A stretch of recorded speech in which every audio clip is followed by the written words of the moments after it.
Hi everyone, कैसे हैं आप सब। आई होप तो आप लोग बहुत ही अच्छे होंगे, मैं भी बढ़िया हूँ।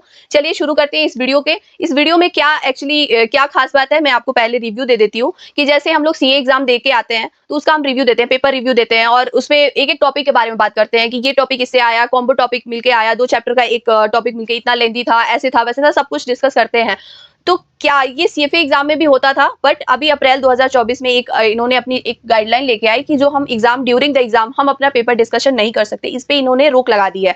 अब क्या ये चीजें हमारे आईसीआई मेंबर भी सोच रहे हैं इसको बंद करना? चलिए हम विस्तार से देखते हैं। पहले सीएफए एग्जाम का जो गाइडलाइंस है अपडेटेड वाला, उसी को देखते हैं।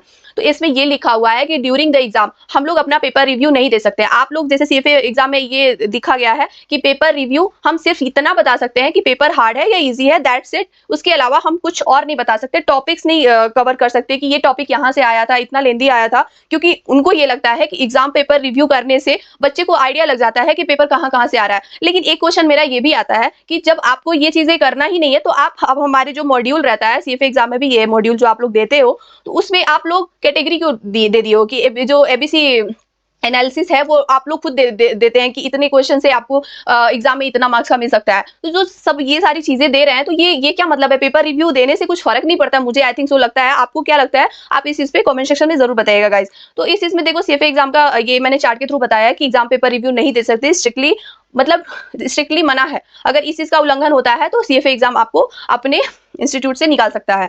तो ओनली शेयर्स की आप बता सकते हो कि पेपर हार्ड है, इजी है, क्या चीजें हैं। अब क्या हमारी इस सीए कोर्स पे इफेक्ट पड़ेगा? तो जी हाँ गाइस, इसके बारे में आईसीआई मेंबर सोच रहे हैं, क्योंकि हमारे सीए एग्जाम में भी बहुत ज्यादा होता है कि हम लोग पेपर देके आते हैं और पेपर रिव्यू देखते हैं, टीचर लोग डालते हैं, हम लोग भी डालते रहते हैं। तो ये चीजें थोड़ी सी उन लोगों को अच्छा नहीं लग रहा है। जो भी चीजें उनको लग रहा है कि सीए को जितना ज्यादा टफ बनाना है बना दे, मतलब जहां तक उनको ये चीजें लग रहा है कि कैसे बच्चों को थोड़ा सा कहीं से इन्फॉर्मेशन ना मिले, खुद से प्रिपेयर हो। तो ये सारी चीजें हैं, वो लोग अब ये चीज के बारे में सोच रहे हैं कि हम अपना पेपर रिव्यू रिवील ना करें इस एग्जाम ड्यूरिंग द, उसके बाद कर सकते हैं, not issue, but during the exam हम लोग ये पेपर डिस्कशन नहीं कर सकते हैं। अब ये नोटिफिकेशन 1 साल बाद आए, 2 साल बाद आए, बट अब सीएफए इंस्टीट्यूट का आ गया है, तो आई होप सो, मुझे लगता है कि ये लोग जल्दी इस चीज को लेके आएंगे, तो हम लोग पेपर डिस्कशन नहीं कर सकते। इस चीज पे आपको क्या राय है, आप कॉमेंट सेक्शन में जरूर बताइएगा। तब तक कनेक्टेड रहिए। Thank you so much guys, मिलते हैं नेक्स्ट वीडियो में। Thank you.